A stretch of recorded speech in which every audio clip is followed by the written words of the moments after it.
Pero if you will look at the free speech provisions, okay, hindi required na na nagsasabi ka ng totoo. Bakit? This entire issue of fake news is fake.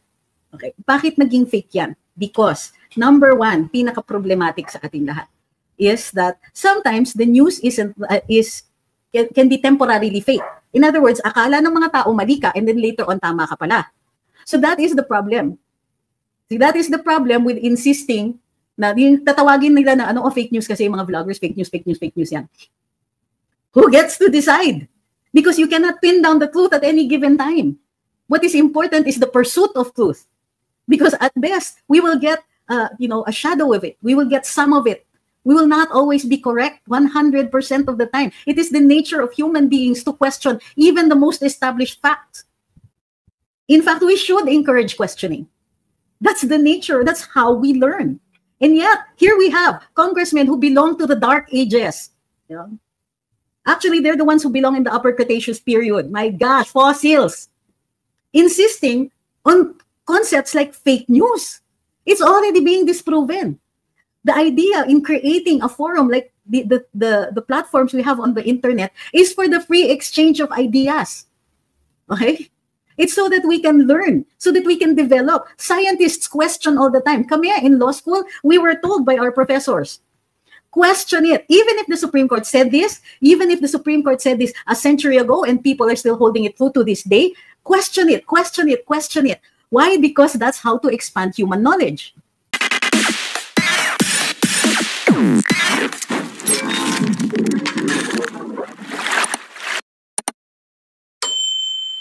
So magandang gabi sa inyo lahat. Ang topic natin sa araw na ito ay ang confidential fund naman ng ating Pangulo. Ni-report po sa Inquirer today that his confidential fund he had spent over 2 billion in confidential funds. Base ito dun sa 2023 audit report na ni-release this month. In total, OP spent 4.57 billion in confidential intelligence and extraordinary expenses. So of the 4.57 billion, 2.2 billion plus ang confidential funds niya, confidential expenses. So supposedly 2.3 billion for intelligence and over 10 million for extraordinary and miscellaneous expenses. O isa pa yan, ha? Pag kinlasify mo under confidential, yung 10 million na yon, hindi rin po yan maaaring buksan. So subject pa rin ang auditing nito to the same rules, which is the Joint Memorandum Circular on Confidential and Intelligence Funds. Now, ang tanong, ang ginawa nila sa ating Vice Presidente ay sinasamon siya, pinapatawag siya. Ngunit, mayroong ruling ang Korte Suprema. Ang Presidente po, pwede siyang humindi. Okay? Pag pinapatawag ang kanyang gabinete, at saka siya, hindi siya pwedeng patawag habang siya po ay nakaupong Presidente. Ito po ay ang pagkikilala, sabi ng Korte Suprema, ng equality, ng co-equal branch ng executive, at dahil siya po ang pinuno ng executive, hindi po siya subject to summons or subpoena by the House. Ngunit, maaari namang kilatisin ang kanyang confidential and intelligence funds dahil ginawa na po ito ng Kongreso. Sa madaling sabi, dun sa pagkikilatis at pagtatanong ng Kongreso tungkol sa confidential funds ni Vice President Inday Sara at ang kanilang pagbubulatlat ng mga ito at paghingi ng mga reports nito at ng actual accounting or actual audit ng confidential funds, maaari din pong gawin ito sa ating Pangulo. Okay? Ginagawa ba? No. Hindi siya pwedeng ipatawag. Sinabi na ng Korte Suprema yan. Dahil alter egos. Ang cabinet, pag nasa level ng alter ego ng presidente, hindi rin sila pwedeng isamon pag umayaw ang presidente. Pwede lang pag sila ay willing. Ngayon, kaya ito yung tanong. Kaya nag-hesitate po ang Congress sa pag-summon kay VP Inday, parating invitation yan. Ito ay dahil pwede siyang hindi pumunta. Kasi nga, kung ang cabinet secretaries, which are the alter egos of the president, then likewise, at least kailangan ma-define kung subject din ba ang vice president to a summons by the co-equal branch. O, diba? It's not a settled issue. Pero what is settled? The president and cabinet. Kung si vice president, mas mataas yung level niya sa cabinet, in theory, pwede niyang ipadala, pwede niyang itanong, pwede niyang gawing isang defense niya na hindi siya subject to a summons. So, but what has been done, yung ginawa ng Kongreso sa pagbubulatlat ng confidential funds, sa pagdedemand kung kanino ginastos yan, kung sino yung mga recipients niyan, yan po sets a precedent. So, hindi ba pwedeng patawag ng Kongreso ang confidential funds ng Presidente? After all, yung aid of legislation, sinasabi nila, sila po ay nagkikilatis daw ng mga rules tungkol dito sa audit ng confidential funds, kaya nila pinatawag si VP Inday at ang kanyang mga staff. Ngunit, kulang yan, di ba? The Vice President only has 125 million in confidential funds. The President has spent more than 2.2 billion in confidential funds or expenses. So, it might present a larger body of data kung totoo nga na ang pagkikilatis ng Kongreso sa confi funds ay tungo dun sa kanilang in aid of legislation inquiry. It only makes sense na kung ang Vice President, which has only had confidential funds for 2 years, VP Lenny daw, walang ganon. Or kung meron man siya, it was not controversial, hindi rin nila binulat-lat yun. The question now remains, wouldn't the President's confidential funds present a bigger amount of data for them to consider? Obviously, they are ignoring that. Obviously, they're not also going to open up yung mga confi funds ng Kongreso itself. Meron din yan. Meron din silang extraordinary expenses katulad ng sinasabi dito sa Pangulo. So, that is the, kumbaga, it's good na itong mga media ay nagtanong na rin. Confi funds ng Pangulo, nilagay na rin po nila.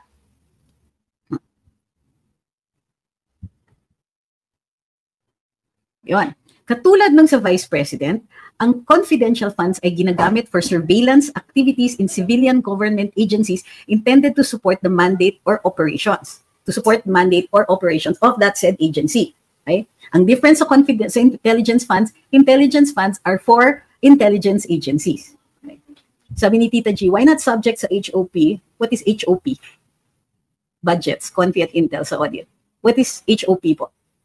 Or are you talking HOR? Why not subject? Sino po gagawa? Are you expecting the HOR to investigate themselves? Hindi ba conflict of interest yan? Kung sila nag-imbestiga sa sarili nila, edi pasang-pasa sila. Because the inquiry that they're doing is not it's not an audit, or they should not be auditing kasi nga kung nag-audit sila, it violates the constitutional prescription that only the commission audit can conduct an audit that is worth anything. Yun yung pwedeng mong i-submit, yun yung nagpepresenta ng official na audit. Sila lang ang official audit. What Congress is doing, conducting an informal audit, can actually be questioned according to Congressman Marcoleta. Pero ang claim nila is they're inquiring in aid of legislation. Because it is an inquiry, then and the purpose is in aid of legislation, shouldn't they be after a larger body of data which can be presented by the Office of the President? Especially since it has never been questioned before. If ang purpose ng Kongreso is to find information, to obtain information in order to make better rules, then they should not confine themselves simply to the Vice President because only 2 years yung Vice President, whereas the President has traditionally had confidential and intelligence fund and nobody seems to question that. As a matter of fact, given yun before this 19th Congress, ang confidential and intelligence fund hindi po talaga binubulat-lat. And in the olden days, so to speak, in the earlier administrations, before they created rules for the liquidation of confi and intelligence funds, it was not subject to audit. Ulitin ko, dati rule yan, lalong-lalo na on matters involving national security, intelligence funds were never supposed to be subjected to an audit. Okay? Because this is part of the prescription, part of the constitutional recognition that the state must be able to protect itself. It is the highest right, kumbaga, mandate of the state. In order for it to continue to exist, it must protect itself, which is why there are confidential and intelligence funds. Right? Why is there a need for DepEd? DepEd isn't the only one with confidential fund.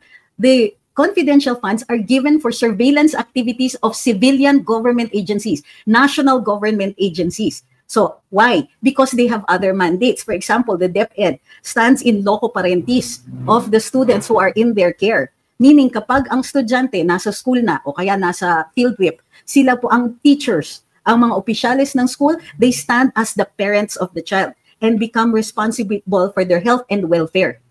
So, ganyan po kalaki yung kanilang responsibility. And so, on matters of recruitment, of SA, I'm sure you know what SA is because I can say it out loud, which is a form of abuse. They can and they should be on top of the situation. The child may be experiencing danger at home, but the moment the child is in school, even the concerns of the home, when it comes to the health and safety of the child, becomes the concern of the school. In loco parentis, they stand as the parents. And by the way, there are other agencies that do that also, particularly agencies that may be civilian in nature but have law enforcement powers, such as, but not limited to, would you believe, the NCCA? Sa ngayon, I don't think they have been using the confidential funds kasi, or are asking for confidential funds because sa totoo lang, without the tribunal and the processes on the protection of cultural property, there are very few people who understand how to execute the laws, but that's beside the point. I'm just giving it as an example. Because they have enforcement powers on the protection of cultural property, the prevention of their trafficking, their destruction, etc. There are others who are members of the parang NSA. There's a body in the PNP of coordinating government agencies which protect other rights and which have enforcement powers under the law. So it's not just even DepEd. Posible po kaya na merong sapat na time para ma-impeach si VP? It depends kasi because Congress has the rule-making power here. Ang gagawin nila ay magsiset sila ng rules. Baka dati, it's never been done before na ang impeachment ay tatawid into the next Congress. Kasi matatapos ang 19th Congress, this 2025. Ang tanong, maitatawid ba ang impeachment to the 20th Congress? Congress itself and the Senate, kumbaga, with the rule-making power, they can decide that. Sabi ni Rain Daniel Garcia, sasampahan daw nila si VP ng plunder. Well, good luck with that. I really don't think that they'll be able to do so. Sabi ni Nika is an intelligence agency and therefore is entitled to intelligence funds. Can't the ombudsman be the one to handle all these issues on CF since the powerful Congress can't investigate themselves? Also, it's been 3 years since this admin, wala yatang nagla-lifestyle check. Ang nagla-lifestyle checks for appointed officials, was the Anti-Graft Commission, di ba? Yung PACC. But the Office of the Ombudsman can do that pursuant to their mandate to investigate. Yes, of course, the Ombudsman can do that, but not handle all issues. See, what Congress is doing is, yun nga, tama kayo, parang they're handling these issues. They should not at all be handling these issues. They can only inquire pursuant to their lawmaking powers. Meaning, pag kami, natatawa nga ako dun sa mga trolls nagsasabing, ba't di na lang humarap si Inday Sara? She should be held accountable. Diyos ko talaga, it is not the Congress. It is not the Senate who holds the executive accountable. They are not a judge. They are not a court. They are not even law enforcers. They are not even the ombudsman. Accountability is not in the mandate of Congress or the Senate. Totoo po ba yun, NTF-ELCAC, sa mga NPA balita po kasi tanggalin yata at nagpirmahan by Sec Anton Lagdamay at yung nasa Netherlands dahil tirahan ni Season. Patay na po. Hindi na po siya buhay. So, ewan ko kung ano pa yung relevance niyan.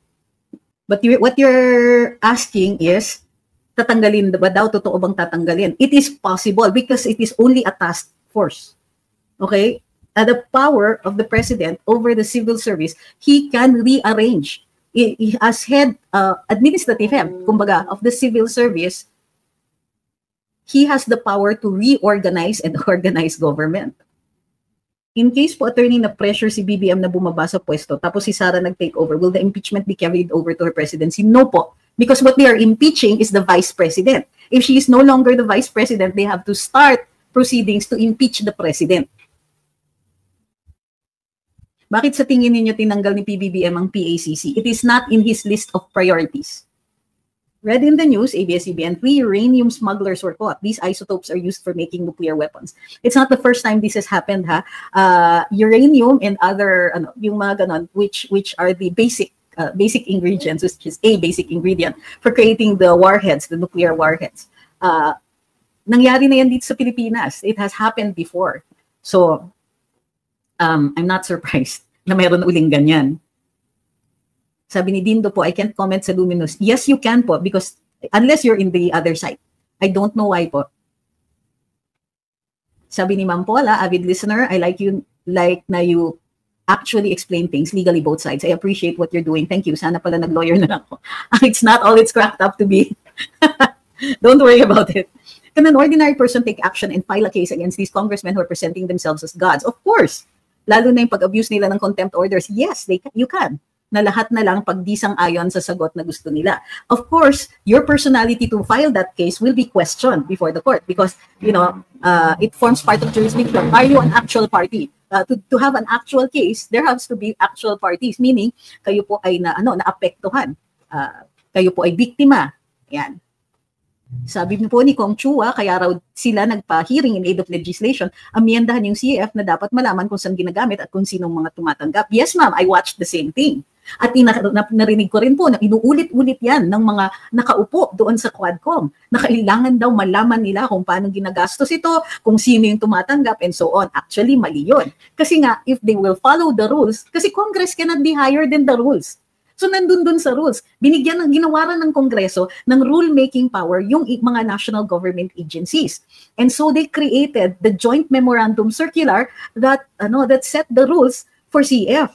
Now, since sinisil yung mga envelopes, yung mga identities ng mga informants or nagko-conduct ng mga surveillance, their opening of these envelopes, their opening of this and even publicizing this information, violates the exact same rules which they granted to the which are valid under the rulemaking power Congress itself granted to these agencies. General Simoy says it's now very clear that there's something wrong with Congress. The political syndicates are trying to lord over us Filipinos. Money talks the irregular way. Well, not only that, they are miseducating us. Diba? Parang, bakit may interpretation kayo na ganyan? And your interpretation does not coincide with the law. Sabi ni Ma'am Susana, magandang gabi, Ma'am. Solid Duterte, laban lang tayo para sa bayan at sa pagbabago. Sabi ni Cutie Chair ko, nilabas ng COA Confidential ng 2023 ni BBM, 1 billion. 2 billion po. 2.2 something. Diyos ko, yung kay VP parang, bakit yan kay BBM? Oh, it's what? 0.5%? Hindi inimbestigahan asa ng katarungan. Sabi ni T14, ano po masasabi niyo sa speech ni Barbers na parang indirect threat sa mga vloggers? Okay, if it is a threat to file a case, or parang nagbabanta, kakasuhan kita, paiimbestiga kita, legal po yan. And so technically, it's not a threat. So, wala. Para sa akin, violation, it shows na nag-encroach na sila at ini-erode na nila yung karapatan natin magsalita at magpahayag, which is guaranteed by the Constitution. Dahil sila ay lawmaking body, unang-una na guide nila sa salita, sa action, at sa kanilang trabaho ay ang saligang batas. So, pwede rin pong i-question yan. Later on, hayaan nyo. Let him keep saying that because the moment na yun na nga, yung actions niya ay tumatawid na at naaapektuhan na ang ating karapatan, then we can actually sue. We can file cases. Na Congress is encroaching on free speech. Sabi ni Ma'am Fatima, may sariling mundo ang batas sa Kongreso, kakaloka. Sabi ni Ma'am Len, everything shown earlier is all mind conditioning. Well, sorry, people are now informed and can no longer be fooled. In fact, Ma'am Len, you're right. And that is the reason why the Congress is singling out the vloggers. Sinasabi nila, masyado na daw influential yung vloggers. Hello, 20 years ago, yung influential, yung mga komentarista na nagsusulat sa mga dyaryo, o nasa mga news, nasa TV, and so on. Wala naman umaangal tungkol dun sa influence ng mga yon. Of course, nung panahon ni Marcos Sr., ay nakukulong din sila. Nakukulong sila. So ngayon, parang, hello, Marcos Light, version 2, Marcos 2.0, rin sila. This time, ang kanilang target, hindi na yung mga komentarista sa radyo o sa dyaryo, kung hindi ay mga vloggers na. Alam nyo ba, nakakatawa to? Sinasabi kasi ng iba na, fake news yung mga yan. But the question is fake news protected or unprotected speech? Wala kasing nakalagay. Now, there are laws against fake news, which is Article 54 of the Revised Penal Code called false publications. Okay, what is false publications? Yeah.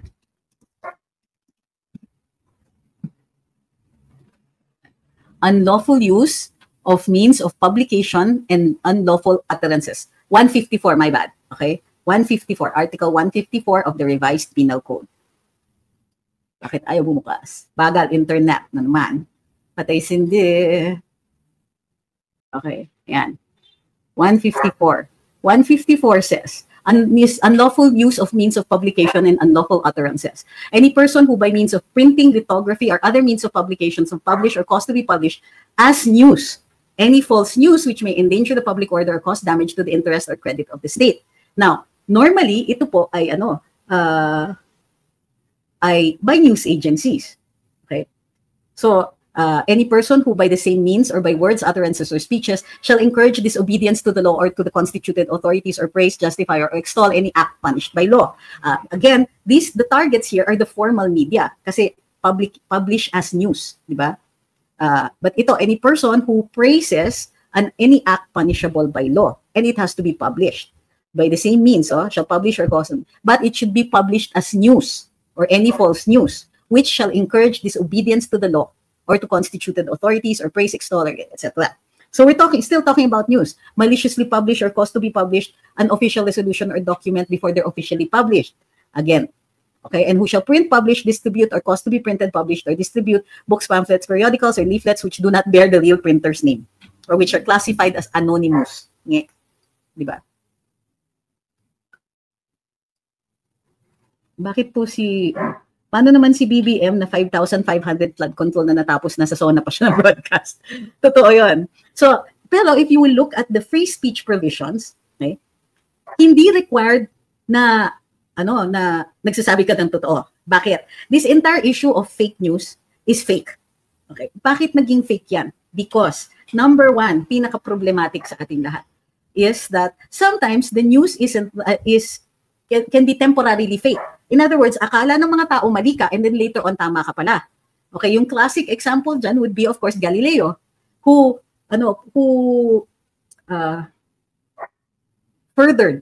built on the Copernican heliocentric theory of the solar system. So nagalit yung simbahan and eventually put him under house arrest. He could have been put to, unalive, but sige, dahil respetado siya. So, anong sabi yung classic words ni Galileo were, the church authorities were saying, okay, you must state for the record and for all purposes that the sun moves around the earth, revolves around the earth, and that the earth does not move. And as Galileo is exiting the hallway where he has just been sentenced to house arrest, the guard supposedly, I don't know if this is apocryphal, it was my astronomy teacher, a professor who told us this, that as he was leaving the hallway, he says something like, but it moves. But it does. Kumbaga, he asserts himself. Okay, 600 years later, tama pala si Copernicus, tama pala si Galileo. So, fake at first, tunay pala later on. What about, medical theories, medical science? Science must constantly be questioned because that is the nature of science. Diba? You question and then you keep developing. Nung sa umpisa, akala natin lahat fake. Later on, totoo pala. Aliens, di ba? In the US, nagko-conduct sila ng Senate investigation into the existence of extraterrestrials. For the longest time, we were told sira ulo yung mga naniniwala sa extraterrestrials. Oh, here we go. So that is the problem.